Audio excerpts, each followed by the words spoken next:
pagdami ng mga kabataang gumagamit ng social media. Kasabay rin ito ang pagdami ng mga panganib sa online space. Kaya naman inilunsad ng Meta sa Pilipinas ang pinalawak na teen accounts experience sa Instagram, Facebook at Messenger sa pamamagitan ng Screen Smart.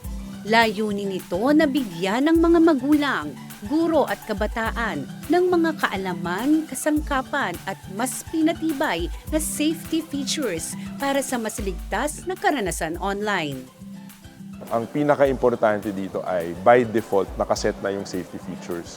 So pagpasok mo, hindi na kailangan mag-decipher ano ba yung features na kailangan ko i-customize, etc. Of course, that opportunity is given, gaya ng nabanggit kanina. Iba kasing parenting styles natin.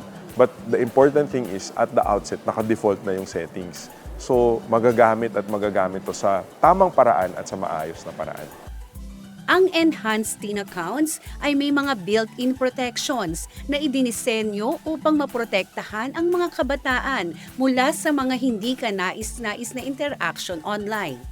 Kabilang dito ang mas mahigpit na privacy settings, limitasyon sa pakikipag-ugnayan sa mga hindi kakilala, at mga paalala para sa mas balansing paggamit ng social media. Bahagi rin ng programa ang pagtalakay sa digital literacy, online safety at responsabling paggamit ng teknolohiya. Teen Accounts is a automatic by default protection for all teens. Younger teens, 13 to 15, are not able to change any of the setting without the permission of the parent. Older teens that are 16, 17 and have more autonomy or independence, they're able to have a conversation with their parent and try and change some of the settings themselves. We believe Teen Accounts and these guardrails that come in by default for all new and existing teens on the platform solve one of the parents' biggest problems. Is my teen safe online?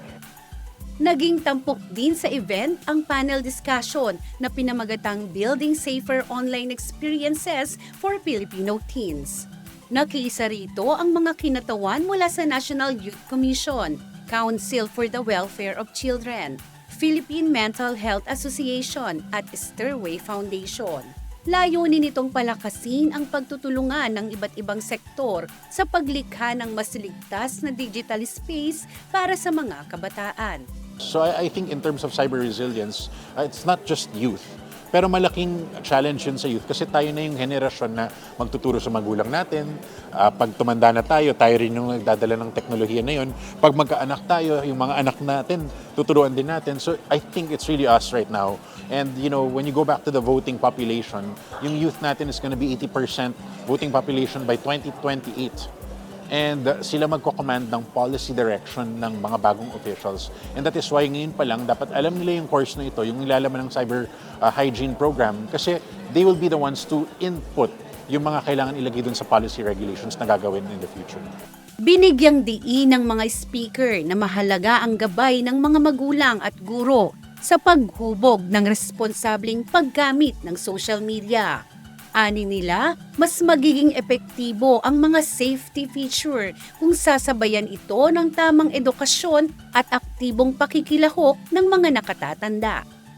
Dapat makita din natin na yung pangangalaga sa bata at yung participation online, yung safety online, ay kailangan at the center meron tayong partisipasyon ng parents. Kasi kung wala ang gabay ng magulang, hindi naman pwedeng, this will not work without the role of the parents na nagagabay, naninigurado that the safety features are online at nakakaintindi directly sa mga kabataan na gustong gumamit ng digital spaces natin. Sa pamamagitan ng Screen Smart at Enhanced Teen Accounts, patuloy na pinalalakas ng Meta ang mga hakbang upang maprotektahan ang mga kabataan online.